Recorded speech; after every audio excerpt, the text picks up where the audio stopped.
Radhe Radhe friends, मैं पद्मश्री स्वागत करती हूँ आपका। आज मैं 35 चेस्ट साइज़ पर ब्लाउज कटिंग लेकर आई हूँ। ये ब्लाउज पीस हमारा 80 सेंटीमीटर का है। उसी पर आज हम ब्लाउज की कटिंग करेंगे। अक्सर बड़े नाप में हमारा कपड़ा थोड़ा छोटा पड़ जाता है, तो हम आज इस पर किस तरह से हमें कटिंग करनी है ये देखेंगे। सबसे पहले हम कपड़े को फोल्ड कर लेंगे और फोल्ड हमें कितना लगाना होता है। अगर हम 1.5 इंच मार्जिन दे रहे हैं तो चेस्ट चौथाई में हमें 2 इंच प्लस लेना है। यहाँ मैं मार्जिन दूँगी 2 इंच का, तो मैं चेस्ट का चौथा भाग लेके उसमें 2.5 इंच एक्स्ट्रा ले रही हूँ। तो यहाँ मैंने चेस्ट का चौथा भाग लिया है 8.25 इंच, उसमें 2.5 इंच एक्स्ट्रा ले लिया है और यहाँ पर कपड़े को कटिंग करके हम अलग कर लेंगे। बचे हुए कपड़े में से हम स्लीव कट करेंगे। सबसे पहले हम कपड़े को एक जैसा कर लेंगे, हाथ से अच्छे से इसको फिनिशिंग देके, और नीचे हमें एक लाइन ड्रॉ कर लेनी है कपड़े को एक जैसा करने के लिए। यहाँ से हम बैक पार्ट की कटिंग करेंगे। बैक पार्ट हमारा पैक रहने वाला है, तो पैक हिस्सा मैंने मेरी ओर रखा है। कटिंग करके इस एक्स्ट्रा कपड़े को हम अलग कर लेंगे। अब हम लंबाई लेंगे, जो भी मेजरमेंट मैंने स्क्रीन पर शो किया है उसी के अकॉर्डिंग आज के ब्लाउज की कटिंग हम करेंगे। तो लंबाई हमारी 14 इंच है, उसमें 1 इंच हम मार्जिन का लेंगे। साथ ही हम आर्म होल लेंगे 5.5 इंच पर, और शोल्डर भी हम 5.5 इंच ले रहे हैं। आज का गला हमारा थोड़ा डीप है, उस हिसाब से मैंने शोल्डर और आर्म होल लिए हैं। आप आपके अकॉर्डिंग, गले के अकॉर्डिंग थोड़े बढ़ा भी सकते हैं और कम भी कर सकते हैं। अगर आपका गला ज़्यादा डीप है तो आप 5 इंच के ही शोल्डर लें, और अगर थोड़ा सा ऊपर है तो आप उसको 5.25 तक ले सकते हैं। तो ये हमने यहाँ पे अच्छे से लाइन ड्रॉ कर ली है। साथ ही फिटिंग के हम निशान लगाएंगे। तो यहाँ है हमारा चेस्ट का चौथा भाग 8.25 इंच, साथ ही 2 इंच इसमें एक्स्ट्रा मार्जिन है। कमर का चौथा भाग यहाँ है 7 इंच, उसमें 1 इंच डॉट पॉइंट और 2 इंच हम यहाँ मार्जिन लेते हुए अच्छे से निशान को मिला लेंगे।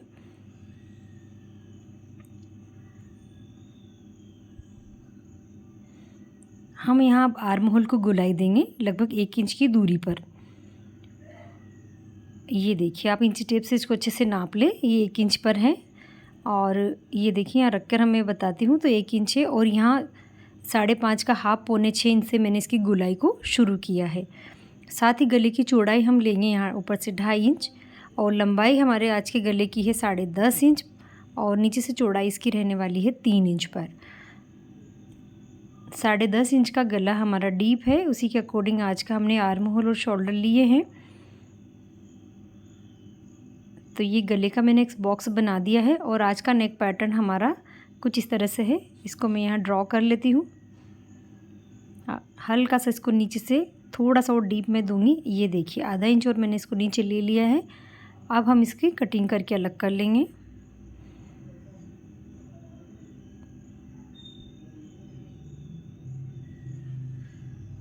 अच्छे से निशान के अकॉर्डिंग आप इसको कटिंग कर लें। यहाँ पर जो 0.5 इंच एक्स्ट्रा है उसे मैं अभी अलग कर लूँगी।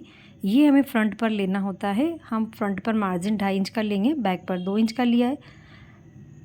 तो फ्रंट कट करने के लिए हमें क्या करना है, हमें यहाँ पर ओपन साइड अपनी ओर रखते हुए बैक पार्ट को इस तरह से रख लेना है।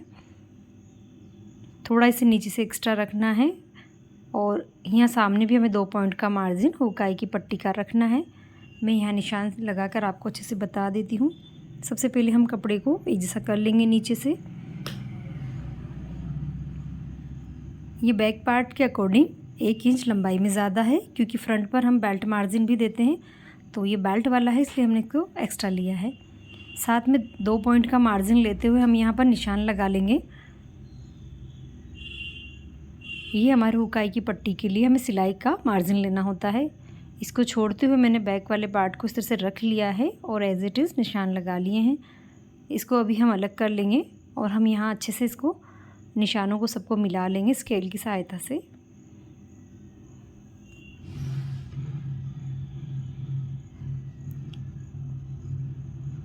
लास्ट वीडियो में मैंने आपको अलग तरह से कटिंग बताई थी। अगर आपके पास कपड़ा कम हो और भी इधर नहीं निकल रहा हो तो आप इधर से निकाल सकते हैं, और बेल्ट हम साइड से निकाल लेते हैं। तो वो भी मेथड मैंने मेरे चैनल पर बताया हुआ है।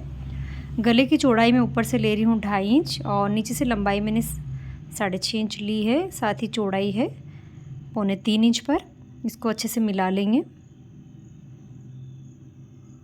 और हम इस यहाँ पर गोल गले की शेप बना देंगे। आर्म होल को भी हम यहाँ हल्की सी शेप देंगे 1.25 इंच की दूरी पर। ये फ्रंट पर हमारा आर्म होल और गला तैयार हो गया है। बेल्ट का निशान हम लगाएंगे तो नीचे से लेंगे 3.5 इंच की दूरी, इधर लेंगे हम 3 इंच की दूरी पर मार्किंग कर लेंगे। इस निशान को अच्छे से मिला लेंगे। ये हमारा बेल्ट बनने वाला है नीचे वाला पोर्शन। इसको अच्छे से मिलाने के बाद हम चेक करेंगे ऊपर से इंच टेप को रखते हुए। हमें यहाँ 12 इंच टोटल चाहिए, तो ये जो है ऊपर आधा इंच का मार्जिन छोड़ते हुए यहाँ पर आ रहा है हमारा 12.5 इंच। आधा इंच नीचे की सिलाई में जाएगा तो 12 इंच बनकर तैयार होगा और 2 इंच का बेल्ट लगेगा। इसको इस तरह से हमें मिलाना है, थोड़ा सा नीचे लाते हुए हल्का सा फिर से ऊपर, क्योंकि ये यहाँ पर हमारा टक्स रहता है जो बड़ी साइज़ का, उसके लिए हमें हल्का सा इसको नीचे देना होता है। टक्स की दूरी हमारी यहाँ से रहेगी 3.5 तक या 3.25 इंच आप ले सकते हैं। टक्स पॉइंट ऊपर से है 9.5 इंच पर। इसको ऐसे मिलाएंगे तो यहाँ हमारा एक बड़ा टक्स क्रिएट होता है, ये देखिए। तो इसको इस तरह से कटिंग करेंगे तो ये टक्स का उभार अच्छे से आएगा। एकदम सीधा कट कर देंगे तो हमारे टक्स का उभार अच्छे से नहीं आता है। साथ ही 1.5 इंच की दूरी लेते हुए हमें बाकी टक्स के निशान लगा लेने हैं। इसको हमें इधर मिलाना है साइड में, ऊपर वाले को आर्म होल के यहाँ मिलाना है, और इसको आप सेंटर में भी मिला सकते हैं और इस तरह से तिरछा भी मिला सकते हैं। आप इसको 2 तरह से लगा सकते हैं फ्रंट वाले टक्स को। अब हम इसकी कटिंग करके अलग कर लेंगे। ये देखिए 35 चेस्ट साइज़ पर आज की हमारे ब्लाउज़ की कटिंग है। अगर चेस्ट साइज़ और हेवी हुआ तो हमारे बेल्ट की साइज़ और छोटी हो जाती है नीचे की तरफ, और 4 टक्स वाला जो हमारा पार्ट है ये थोड़ा और लंबाई में बड़ा कटता है। इस बात का आप ध्यान रखें। अगर आपको बड़े साइज़ की कटिंग भी जानना है तो मैंने चैनल पर अपलोड की हुई है, ये आप मुझे कमेंट्स में लिख सकते हैं कि आपको किस साइज़ की कटिंग जानना है। तो ये हमने फ्रंट को कट कर लिया है। अब आप यहाँ मार्जिन देखिए 9.25 इंच पर जब मैंने यहाँ मार्किंग की है चेस्ट का चौथा भाग, उसमें हमारा 2.5 इंच एक्स्ट्रा है। तो ये बैक से जो है आधा इंच ज़्यादा है, क्योंकि हमें यहाँ टक्स लगाने होते हैं इसलिए हम यहाँ थोड़ा सा एक्स्ट्रा लेते हैं। तो ये हमारा बैक और फ्रंट दोनों कटिंग हो चुके हैं। स्लीव अब हमें कट करनी है। अभी हमने बैक का गला कट नहीं किया है, जब हम मैन फैब्रिक की कटिंग करेंगे तब हम इसे कट कर लेंगे। अब हम जो है स्लीव कट करेंगे। तो स्लीव में हमारा कपड़ा थोड़ा चौड़ाई में कम होता है, तो मैं एक साइड से फ़ोल्ड करके आपको क्लियरली बता देती हूँ। नीचे की तरफ हमें जॉइंट लगाना है अभी, और कितना लगाना है वो भी आपको बताऊँगी। फ़ोल्ड हमने यहाँ लगाया तो फ़ोल्ड हमें लगाना है चेस्ट का चौथा भाग, जो कि हमारा यहाँ पर है 9.25 इंच। तो 9.25 इंच पर हमें इस तरह से फ़ोल्ड लगा लेना है, और स्लीव की जो भी हमारी लंबाई है उसको ले लेना है। तो यहाँ 4 इंच की स्लीव है और दोनों तरफ आधा आधा इंच मैंने मार्जिन छोड़ते हुए निशान लगा लिया है। ये देखिए। अब हमें यहाँ ये देखिए, यहाँ हमारा ये 2 पार्ट पर जॉइंट आएगा, ये भी मैं आपको और अच्छे से कट करके बता दूँगी। यहाँ पर हम इसको डीप देंगे 2.5 इंच पर और निशान को अच्छे से मिला लेते हैं। स्लीव छोटी है इसलिए 2.5 इंच पर हम इसको इस तरह से राउंड देंगे। अब ये देखिए ऊपर से इसको इस तरह से मिला लिया नीचे तक। अब हम इसको गोलाई को चेक करेंगे तो ये चेस्ट चौथाई में 1 इंच एक्स्ट्रा हो गई है, और ये परफेक्ट होती है हमारी स्लीव कटिंग के लिए। इसको अच्छे से नाप लें तो 9.5 की जगह 9.10 हो चुकी है। ये देखिए, तो ये हमारा परफेक्ट मेज़रमेंट है स्लीव कट करने का। अगर किसी को स्लीव में कपड़ा कम या ज़्यादा हो रहा हो तो आप इस मेथड से कट करें, तो आपकी स्लीव परफेक्ट कटिंग होगी और फिटिंग भी परफेक्ट आएगी। साथ ही हमारे हाथ की जो भी गोलाई है उसमें एक्स्ट्रा मार्जिन लेते हुए इस तरह से निशान लगा लें, और ये हमारी स्लीव जो है कट हो चुकी है। हम फ्रंट पर थोड़ी छटाई देंगे, यहाँ पीछे 2 इस तरह से हमें यहाँ पर जॉइंट कर लेना है, तो ये हमारी स्लीव की जो है शेप अच्छे से बन जाएगी दोनों साइड से। फ्रंट वाले 2 पल्ले पे हमें इस तरह से छटाई कर लेनी है, जो कि हमारे आर्म होल के यहाँ ब्लाउज़ के फ्रंट की तरफ जुड़ेगा। ये देखिए 2 पार्ट को इस तरह से कट कर लिया है। स्लीव भी हमारी कटिंग हो चुकी है। मैन फैब्रिक को हम कट करेंगे। आप इसकी स्टिचिंग जानना चाहते हैं तो अगले वीडियो को ज़रूर देखें। जो ग्रीन फैब्रिक इसमें है उससे हम डिज़ाइन बनाएंगे, थोड़ा सा है पर थोड़ा डिज़ाइन बना देंगे। पसंद आए तो लाइक करें। अभी तक के लिए राधे राधे।